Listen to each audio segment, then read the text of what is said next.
দিনাজপুরে মহারাজা প্রাণনাথ 1704 সালে উনি শেষ করতে পারে নাই। ওনার পালিত ছেলে হলো রামনাথ। রামনাথ শেষ করে 52 সালে। 4 থেকে 52 হলে 48 বছর, 12 বছর এক যুগ, 4 যুগ। পূর্ব দিকে হলো মহাভারতের যুদ্ধ, উত্তর দিকে লঙ্কার যুদ্ধ, পশ্চিম দিকে হলো শ্রীকৃষ্ণের রাস, আর দক্ষিণ দিকে হলো আশ্বিন মাসে দুর্গা পূজা হয়। ওই দুর্গা পূজাটা দক্ষিণ দিক। সত্য তথা দাপর কলি, 4 যুগ। আর এখানে হলো কৃষ্ণ মূর্তি। কৃষ্ণের 108 নামের মধ্যেই এক নাম হলো কান্তজিউ। কান্তজিউ নাম অনুসারে এই জায়গার নাম রয়েছে কান্তনগর। আর নভেম্বর মাসের দিকে মেলা বসে, যেমন আমাদের বাংলা কার্তিক মাস। কার্তিক মাসের চাঁদের পূর্ণিমায় রাস পূর্ণিমা বলে। এর নিচের নামটা হলো হাতি ঘোড়া যে দেখতেছে না, এটা হলো মোগলদের। মোগলদের সম্রাট ছিল দিল্লিতে আকবর। আর দিনাজপুরের রাজা ছিল প্রাণনাথ। উনি ছিলেন 12 ভূঁইয়ার এক ভূঁইয়া। যত আজা বাদশাহ ছিল সবারই খাজনা বাকি থাকে। খাজনা বাকি থাকলে পরে খাজনা পরিশোধ করার জন্যে সবাইকে ডাকছে দিল্লিতে, যে তোমরা দিল্লিতে এসে খাজনা দাও। রাজা প্রাণনাথ উনি ভগবানের কাছে প্রার্থনা করছে যে আমি যদি সসম্মানে ফিরেছি তাহলে মন্দির নির্মাণ করব। দিল্লিতে যাওয়ার সময় দিনাজপুরের নাম করা কাঠারি ভোগের চাল, মুগ ডাল এগুলো নিয়ে দিল্লিতে গেছে। যা দেখে যে কেউ জানে উনি একাই। তখন উনি মনে করছে যে আমি যেহেতু আসছি আমি দেখা করে যাই।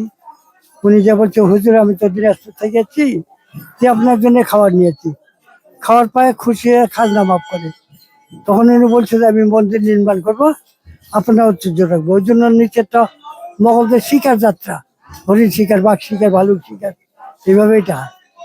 আর রাজা প্রাণনাথ দিল্লি থেকে আসার সময় বৃন্দাবনে এসে রাত হয় এখানে ঘুমায়। এখন স্বপ্নে আদেশ হয় তুমি যে মন্দির নির্মাণ করবে দিনাজপুর থেকে 12 মাইল দূরে করতে হবে। ওই মোড়টার নাম হলো 12 মাইল। হ্যাঁ, 12 মাইল। আর এটা হলো 3 তলা মন্দির। এটা ছিল 9টা গম্বুজ, নবরত্ন বলে। যেটা 1897 সালে ভূমিকম্পতে গম্বুজ গুলো ভাঙে যায়। ওই যে কোনায় কোনায় 4 কোনায় 4টা, দ্বিতীয় তলা 4 কোনায় 4টা, তৃতীয় তলা একটা, ফ্ল্যাটটা আছে ওইখানে একটা। 9টা গম্বুজ ছিল, নবরত্ন।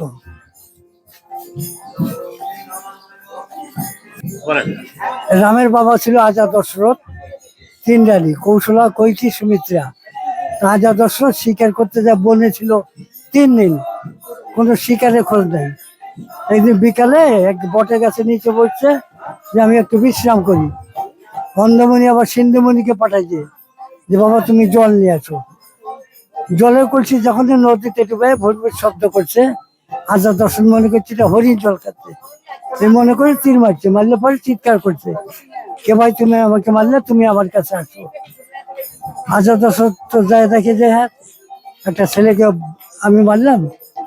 বলছে ছেলেটা বলছে যে তুমি আমার বাবার কাছে নিয়ে যাও, বাবা বনে আছে। সিন্ধুমণিকে ঘাড়ে করে অন্ধমণির কাছে নিয়ে গেল। অন্ধমণি তখন অভিশাপ করছে যে আমার একটা ছেলে, তাকে তুমি মারছো, তুমি তোমার ছেলের সঙ্গে মারা যাবা। রাজা দশরথ বলছে আমার একে একে 3 রানী, কারো সন্তান নেই। তখন বলছে তুমি ঈশ্বর সিংহমণিকে নিচে যজ্ঞ করো, তোমার ছেলে সন্তান হবে। একে একে 3 রানীরে 4টি সন্তান, রাম, লক্ষ্মণ, ভরত, শত্রুঘ্ন, 4 ভাই।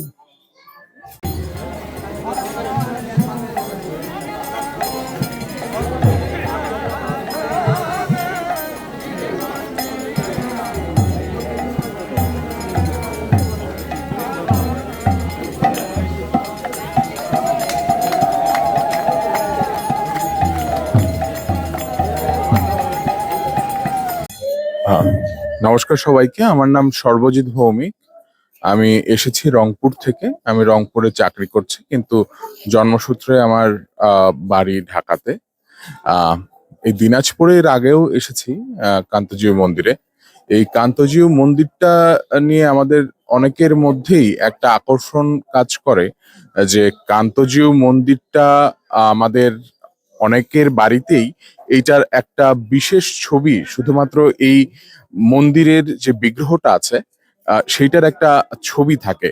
তো ওই ছবিটা আমরা যারা ছোটবেলা থেকে দেখে আসছি তাদের কাছে কিন্তু এটা একটা আকর্ষণের জায়গা যে আসলে এই কান্তজিউ মন্দিরটা কিরকম দেখতে। তো আমরা যখন ছোটবেলায় শুধুমাত্র বিগ্রহটা দেখতাম, বিগ্রহ ছাড়াও কান্তজিউ মন্দিরের যেই টেরাকোটার যেই নিদর্শনটা, যেই যে প্রত্নতাত্ত্বিক যে নিদর্শনটা আমরা দেখি, এইখানে প্রত্যেকটা যে ফলক আছে, প্রত্যেকটা ফলকের কিন্তু আলাদা আলাদা মিনিং আছে, আলাদা আলাদা অর্থ আছে, যেগুলো হচ্ছে আমাদের দশাবতার থেকে শুরু করে আমাদের পুরাণে বর্ণিত যে প্রত্যেকটা চরিত্র সবগুলোকেই ইন্ডিকেট করে, সবগুলোকেই দৃশ্যিত করে আমাদের যারা দর্শনার্থী আছেন সবার মাঝখানে। এবং রাজা কান্ত যিনি ছিলেন, উনি যখন এই মন্দিরটি তৈরি করেন, উনি প্রচুর মধ্যপ্রাচ্যের কারিগর এনে কিন্তু এই টেরাকোটার যেই ফলকগুলো আছে এগুলো তৈরি করেছিলেন, এবং তাদের জন্য কিন্তু একটা মসজিদ এখানে পাশেই এই রাজা কান্ত নির্মাণ করেছিলেন। এবং এই অঞ্চলে কিন্তু এই মুসলিম কারিগরদের এই এত সুন্দর হিন্দু প্রত্নতাত্ত্বিক নিদর্শনটা তৈরি। তো আমরা যারা দূর থেকে এই কান্তজিউ মন্দির বারবার দেখতে আসি, এটার একটা বড় কারণ তো আছে যে আমাদের এখানে যে জিউ এবং নারায়ণ যে মূর্তিটা আছে, যেই আমরা যাকে প্রার্থনা করি, সেটা তো আছেই, কিন্তু এছাড়াও এই প্রত্নতাত্ত্বিক নিদর্শন হিসেবে এটা দেখার আমাদের প্রত্যেকেরই একটা দায়িত্ব এবং কর্তব্য বলে আমি মনে করি। আপনারা যখনই সময় পাবেন অন্ততপক্ষ একবার হলেও এই জায়গাটা এসে ভিজিট করে যাবেন, দেখে যাবেন যে আসলে কিরকম এই জায়গাটা। সবাইকে ধন্যবাদ। নমস্কার সবাইকে, আমার নাম সুবর্ণা ভৌমিক। আমি ঢাকা থেকে এসেছি চাকরি সূত্রে। আমার হাজবেন্ড রংপুরে থাকে।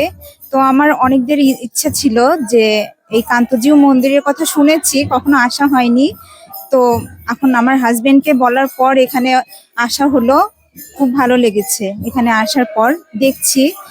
তো সবাইকে বলবো যে একবার হলেও এই মন্দিরটাতে আসবেন এবং দর্শন করে যাবেন রাধা মাধবের। ধন্যবাদ। পোড়া মাটির ভাঁজে সময়ের কথা সাজে, কান্তাজিউ তুমি ইতিহাসের মাঝে। রামায়ণ মহাভারত নীরব কাহিনী, তোমার দেওয়ালে আজও স্বপ্ন বনে দিনমণি। দিনাজপুরের বুকে নবরত্ন স্থাপত্যে তুমি শিল্পের ভাষা এক অমর ধ্রুবতারা।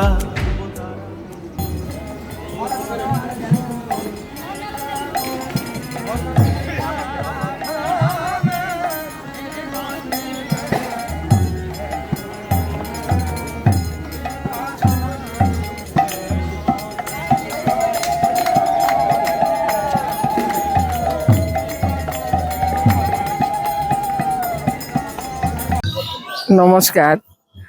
আমার অনেক দিনের আকাঙ্ক্ষা ছিল যে কান্তজিউ মন্দির দর্শন করব। অনেক দিনের আকাঙ্ক্ষা আজ আমার পূর্ণ হলো। এত সুন্দর কারুকাজ, টেরাকোটার কাজ আমাদের এই দেশে মনে হয় আর দ্বিতীয় একটা আছে কিনা আমার জানা নেই। কারণ এই মন্দির এই কাজের জন্যই বিখ্যাত। এবং কান্তজি হইল নারায়ণ, কৃষ্ণ, সাথে রুক্মিণী দেবীর মন্দির। কৃষ্ণ এবং রুক্মিণী দেবীর এই মন্দির অনেক আগে, প্রায় কত বছর আগে, 400 বছর আগে এটি নির্মিত হয়েছিল। কোনো এক রাজা এটা নির্মাণ করেছিলেন। এর কারুকাজ দেখে সত্যি আমি আজ মুগ্ধ হয়ে গিয়েছি এবং মনে হয় যেন আমি একটা কোন জায়গায় আসলাম, ভগবানের জায়গায়। আমার অনুভূতি খুব ভালো হচ্ছে, ভালো লাগছে, খুবই ভালো লাগছে। আর সবাই আসবেন এখানে দেখতে। আমার এইটা আশা রইল সবার কাছে। না দেখলে একটা জিনিস দেখাই থেকে যাবে, দেখতে পারে। ধন্যবাদ। পোড়া মাটির নীরব কান্না, ইতিহাসে মোড়া। কান্তাজিউ তোমার গায়ে শিল্পের মায়া বোনা। হাজারো জীবন কথা পাথরের বুকে আঁকা। কান্তাজিউ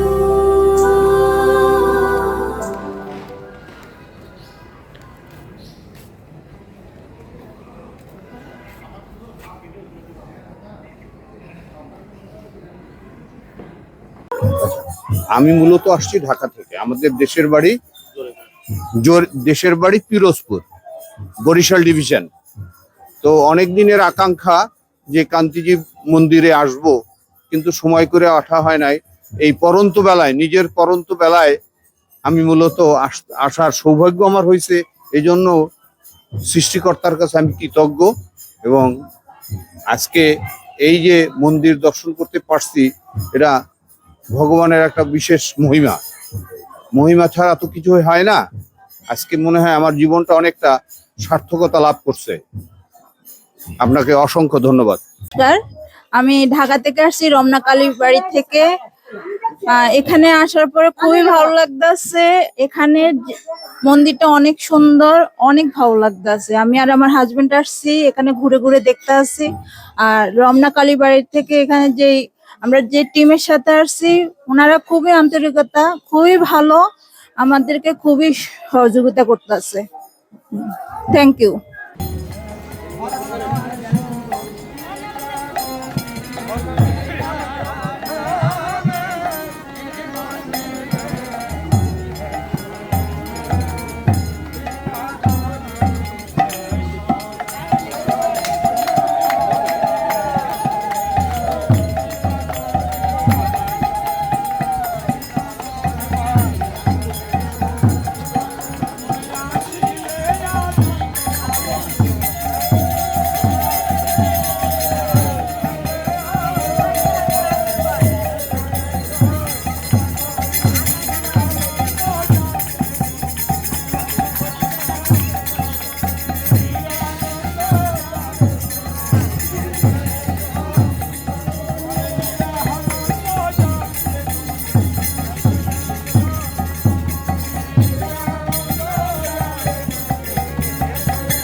পোড়া মাটির ভাঁজে সময়ের কথা সাজে, কান্তাজিউ তুমি ইতিহাসের মাঝে। রামায়ণ মহাভারত নীরব কাহিনী, তোমার দেওয়ালে আজও স্বপ্ন বনে দিনমণি। দিনাজপুরের বুকে নবরত্ন স্থাপত্যে তুমি শিল্পের ভাষা এক অমর ধ্রুবতারা।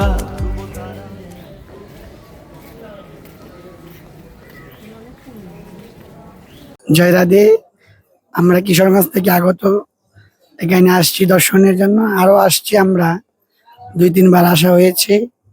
ভাগ্যে হলো কান্তিজিও দর্শন করার। প্রাচীন মন্দির তো, বাংলাদেশের প্রাচীন মন্দিরগুলো আমাদের সনাতন ধর্মের বৃহত্তম স্থান, তীর্থস্থান একটা। এখানে তীর্থ করতে অনেক ভক্তরা আসেন, দর্শন করতে আসেন, মন উজাড় করে আসেন একটু কিছু নেওয়ার জন্য। তাই আমরা কিছু নিতে আসছি। কি নিতে আসছি? ভগবানকে দর্শন করলাম, ভগবানের পুরাতন স্থানগুলো দর্শন করলাম।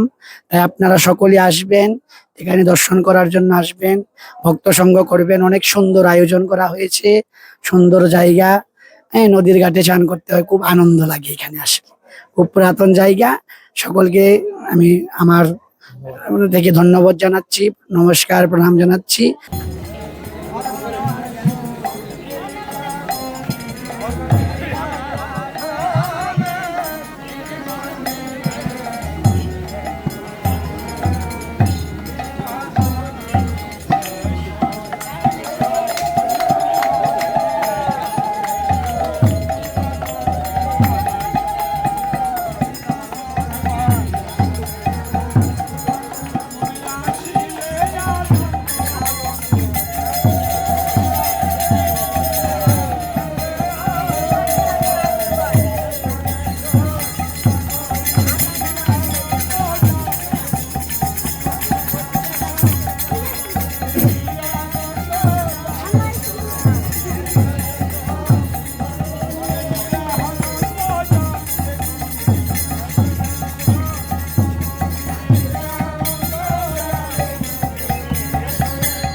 পোড়া মাটির নীরব কান্না, ইতিহাসে মোড়া।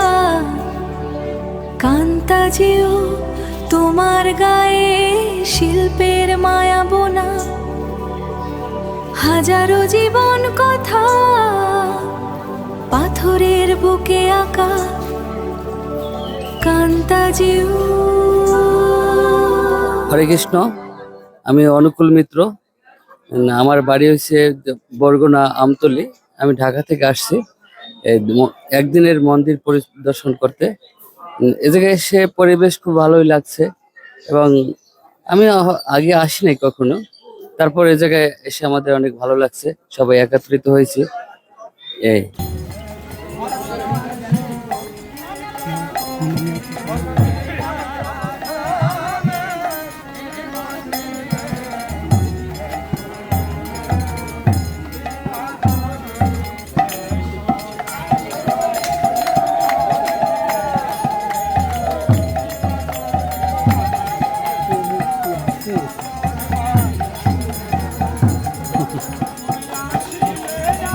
হ্যাঁ, আমি রমনা কালী মন্দির থেকে এসেছি। অনেক দিনের এই শখ, আমরা লেখাপড়া করছি তখন থেকেই এই মন্দির সম্পর্কে শুনি, পড়ি, নিজেরও পড়ে আসছি, এখন বাচ্চাদেরকেও পড়াচ্ছি। এরপরে আসবো আসবো বলে আসা হয়নি। এই বয়সে এসে নিজেকে খুব ধন্য মনে করছে। মন্দির এসে খুব ভালো লাগলো। মন্দির প্রাঙ্গণ, চারদিকের পারিপার্শ্বিক পরিবেশ, গাছপালায় ঘেরা, মন্দিরটা টেরাকোটার কাজ, খুব ভালো লাগছে আমার কাছে। এটা বলে বোঝাতে পারবো না। মন্দির তো মন্দিরে আসলে মন এমনিতেই ভালো হয়ে যায়।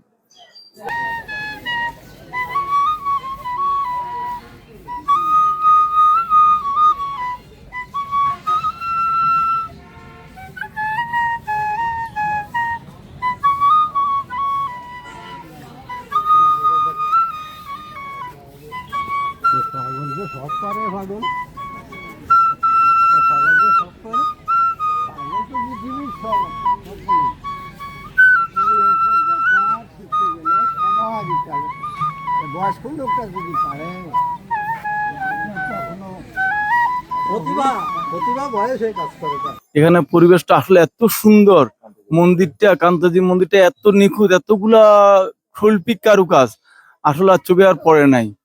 এত সুন্দর প্রত্যেকটা ইঞ্চি, প্রত্যেকটা ইঞ্চিদের মধ্যে কোনো একটু কারুকার্য ছাড়া বাকি নাই। আসলে অনেকদিন থেকে শখ ছিল এটা দেখার, কিন্তু ভাগ্যক্রমে রমনা কালী মন্দিরের কমিটিকে আমরা ধন্যবাদ জানাই, কারণ উনি আমাদেরকে সৌভাগ্যটা দিছে এই যে আশা দেখার জন্য।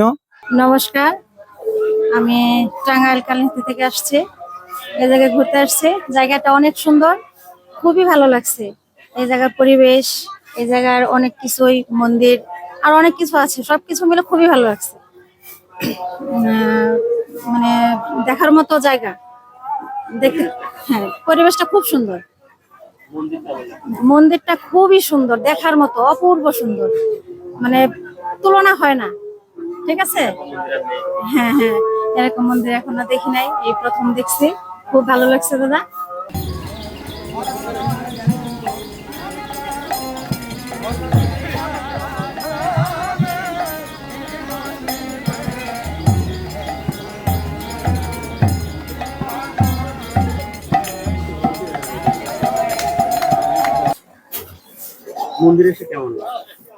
অনেক ভালো লেগেছে। বাংলাদেশ যে সম্প্রীতির দেশ, সেটা এখানে না আসলে বোঝা যেত না।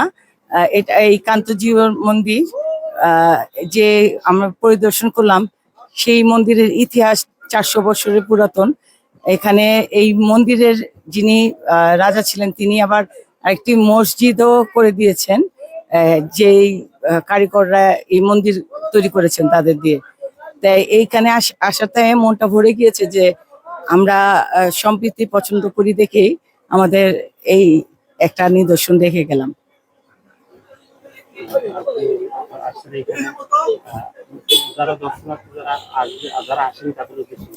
তাদের বলবো এখানে এসে এই জিনিসটা শিখে যাওয়া দরকার, যে আমরা যেই ধর্মে থাকি না কেন, বাংলাদেশ একটি বাগান, সেই বাগানে আমরা সবাই একত্রে নানা রকম ফুল ফুটে আছি, সকল ধর্মের মানুষ।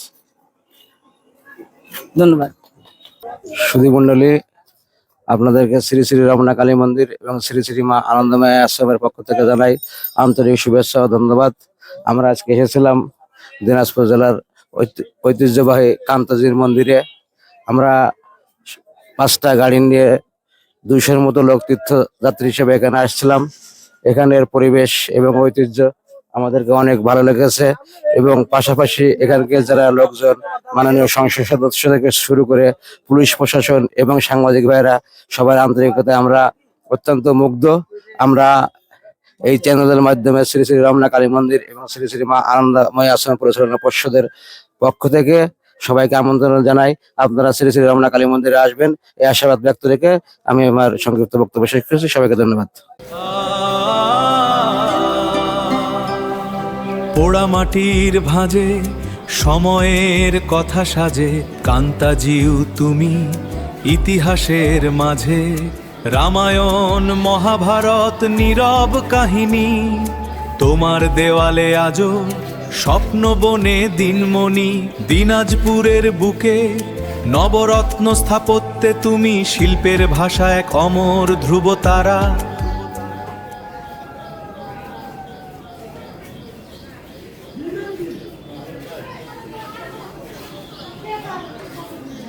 এখানে আমরা আসছি আমাদের মন্দিরের আশেপাশের পরিবেশ এবং মন্দিরের ভিতরে বিভিন্ন জায়গা থেকে ভক্তবৃন্দ দর্শনার্থী আসছে। আমাদের পরিবেশটা মোটামুটি ভালোই লাগছে। বিভিন্ন দেশের দূর দূরান্ত থেকে বিভিন্ন ভক্তবৃন্দ এখানে আসছে। পোড়া মাটির ভাঁজে সময়ের কথা সাজে, কান্তাজিউ তুমি ইতিহাসের মাঝে। রামায়ণ মহাভারত নীরব কাহিনী, তোমার দেওয়ালে আজও স্বপ্ন বনে দিনমণি। দিনাজপুরের বুকে নবরত্ন স্থাপত্যে তুমি শিল্পের ভাষা এক অমর ধ্রুবতারা।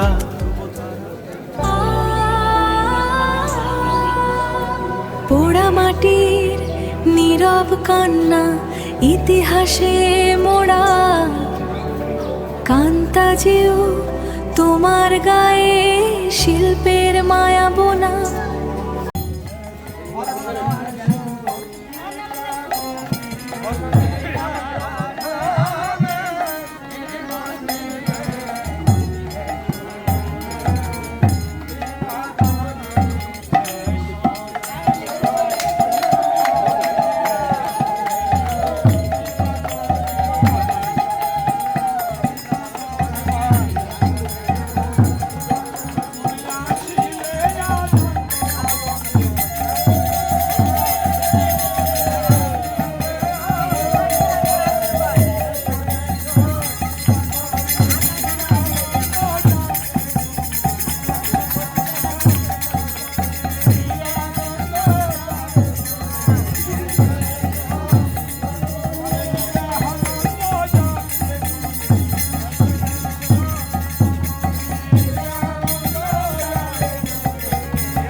পোড়া মাটির নীরব কান্না, ইতিহাসে মোড়া।